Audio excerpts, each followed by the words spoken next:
Hey, this is Pamela Riemenschneider. I'm the retail editor for Blue Book Services, and this is the Produce Reporter Week in Review.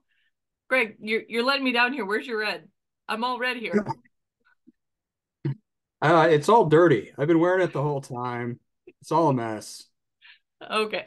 Okay, I'll give you a pass on that one because I am all redded out because obviously the Kansas City Chiefs are the Super Bowl champions. Again. Um, but the funny thing is that one of the first news releases that I pulled for this week's news was a report from GoPuff analyzed, it's an online grocer, analyzed their sales for the week, and they found a really interesting coincidence, maybe not. If whether you are, and the thing is that the Super Bowl was the most watched TV event since the moon landing, right? I watched most of it, but had to leave and go manically clean my kitchen because the stress is too much for me. I'm an intense sports fan, and I gotta just stick to my kids' sports because when I watch it on TV, it stresses me out too much. Well, that's Um, good because a lot of sports parents get stressed out while watching their kids and they are obnoxious. So I'm glad you're not one of those. no comment.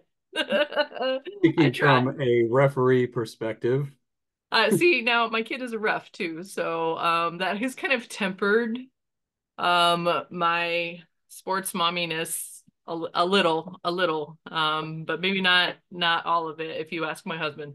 But for the Super Bowl and for the Taylor Swift Bowl, if you know whoever you were watching it for, it turned out that for GoPuff at least, there was a suspicious drastic increase in red stuff that they sold, particularly strawberries, red seedless grapes, and red grape tomatoes. 1,300% increase in strawberry sales, which is crazy because we know what's going on with the strawberry market right now. We'll talk about that in a minute. Um, and then red seedless grapes and grape tomatoes had 700% increases in sales. Um, that's kind of crazy. And then finishing out the team color palettes, they also sold 142% more gold edible glitter. So sparkly, glitter, bejeweled, red stuff. what what is edible glitter? It's decorative. Like Somebody was sprinkles, making, yes, red. I mean, it sparkles. It sparkles for your Taylor Swift party. cupcakes. Yeah, cupcakes, or you could even put that on some strawberries. I mean, that would be very festive. I did not have that. We ate wings Yeah. and the other traditional dips and whatever for I made guacamole and we had wings for our Super Bowl edibles. Guacamole is a requirement for red-blooded Americans. A very large bowl of guacamole. And they did mention, sales of things like guacamole. Um, those were up more than 90%. And top fresh grocery items for GoPuff included limes and avocados for their Super Bowl sales period, whatever they consider their Super Bowl sales period. So I thought that was pretty interesting to see like a noticeable bump and then a bump in things. I mean, this time of year, strawberries are very popular, but supplies are very limited. But people didn't care; they wanted them anyway for the red. What's a special occasion? You can pay more. Yeah, special occasion, you can pay more, and it that kind of goes along with, the marketing that people have for the super premium fruits like the pink pineapple. It's not something you're going to put on your list every week, but if you're having a pink party, a gender reveal, or even anything like that, maybe you splurge for something like that. And that's something that marketers should really think about. So anyone who was going into like trying to put together a Super Bowl ad or even a Super Bowl promotion on social media, like any retailer that wasn't thinking, hey, we need to sell more red stuff because of Taylor Swift, isn't dialed in to what people are looking for right now. And it would be a good way to connect with younger consumers as well. Wait, Because you said Taylor Swift because both teams in the game has red as their primary color. yes, but her thing is red. One of So her albums. yeah, only on one of her albums, but that's the thing. I don't even know that much about Taylor Swift. All I know is I receive packages from my friend who's overseas, right? Her daughters love Taylor Swift, and the CDs come with like confetti that falls out of them, and it was like the word red confetti. It is a festive occasion. So if you were not dialed into that, or even just for your 49ers red, they had it as well. Although I feel like theirs is more of a crimson. Um, but I don't know. I mean, it's red and gold. Yeah, it's red and gold, but I feel like the Chiefs red is more like glaring to the eye. Kind of like this lipstick that I'm sporting here that I would probably never wear any other time. It's the theme. But let's talk about strawberries though, because I wrote a story this week or last week about strawberries and that they had halted harvesting and that it was really gonna, have some drastic impacts on the one of the big holiday pulls for strawberries, Valentine's Day. That was this week. But things are not getting better. No, it's not any better. Our report this week will talk about how the weather in the region has delayed harvests pretty much all this week, and then they expect more next week, up to 3 inches of rain. That's just in California. They still, this is the Marcon report I'm referring to. They report decent quality and supplies from Mexico and Florida, although there is going to be some rain over the weekend in Florida. Um, but that can't make up for the lack of volume coming out of California. So it should push prices up probably the next couple weeks, and then Florida ends in early March, so they'll be out. So Yeah. this is their chance to get some higher prices on a situation that they haven't really created. But yeah, that's how the markets go. Yeah, yeah. And as we said earlier, that Mexico is the bulk of supplies just right now. But this is the next couple of weeks is when California really starts to ramp up if they can get into fields, if they've got enough sunshine, if everything isn't rained out. Rain is not great for strawberries. They like just springtime weather, but maybe not necessarily 5 to 6 inches of rain or an entire season's worth of rain in one weekend.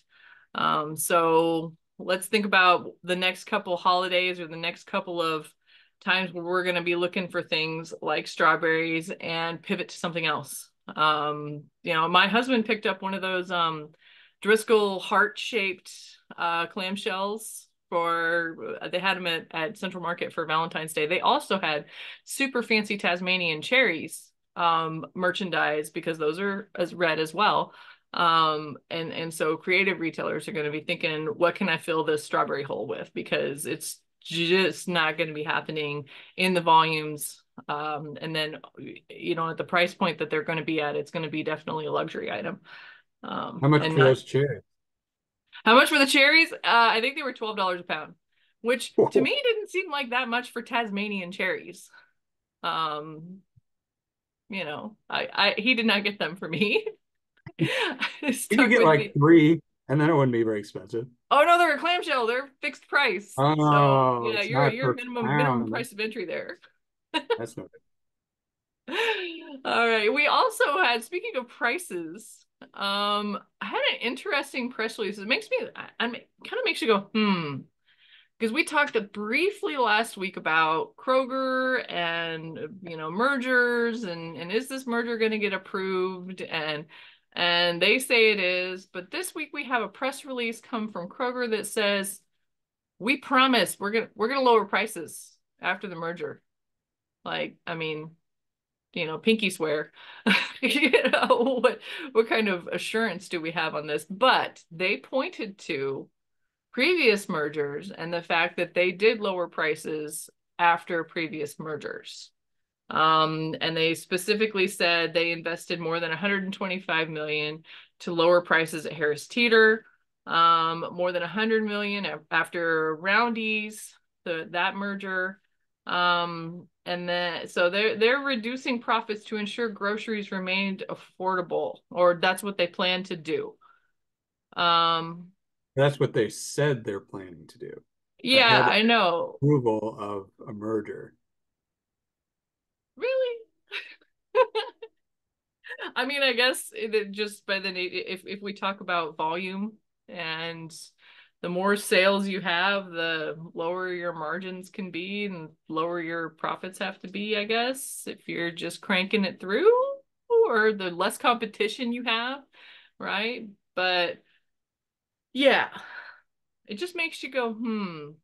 And I'm also, skeptical reporter is skeptical here that they're going to promise everyone go in there and take a picture at your Kroger of the prices before and after merger, and see if they're actually following through with some of this because I have some doubts. Um, Well, if they don't, their competition issue is going to be a bigger problem because lots of competitors are increasingly competing on value. And I mean, we just had a report. Actually, we have a report coming out in our new print edition of Produce Blueprints in March about club stores.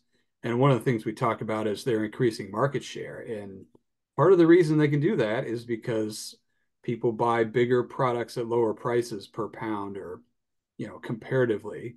And consumers like that, especially in the last 3 years. right, yeah. I mean, club stores have I think it's every week we see another BJ's opening. And that's been kind of the third place one over there that nobody's really paying a ton of attention to. I think they're quietly sneaking in on turf that maybe isn't owned by Costco and Sam's Club. I mean, Sam's Club recently announced that they're going to open a whole bunch of new clubs after they closed some. So there is definitely a growth in the market for club stores. So that will be a really interesting story. And of course, Produce Blueprints is one of those magazines, one of the trade publications out there that really takes the time to deep dive into these. And we split it up in when we run them online into smaller parts, of course, but the flip through book, these are really in-depth stories. So they're really interesting to read. So I'm sure people will really want to take a look at that. They'll have to wait a couple weeks. Yeah, it's not ready yet. It's coming. Not I just yet. promise.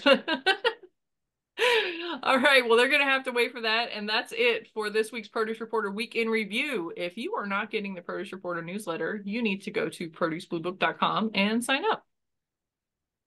I don't know if I showed my red apple. I have my props department made me a red apple and a That is green apple and a s'more.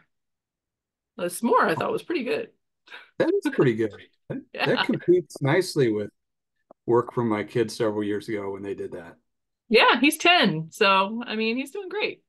Yeah, they can be very creative then.